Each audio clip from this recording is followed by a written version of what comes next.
મુજવણ હોય જો મલકની ઈ કુળદેવીને કહેવાય એ આવી માતા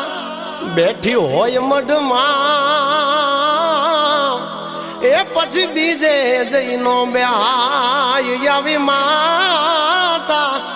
બેઠી હોય મઢમાં એ પછી બીજે જઈનો બેહાય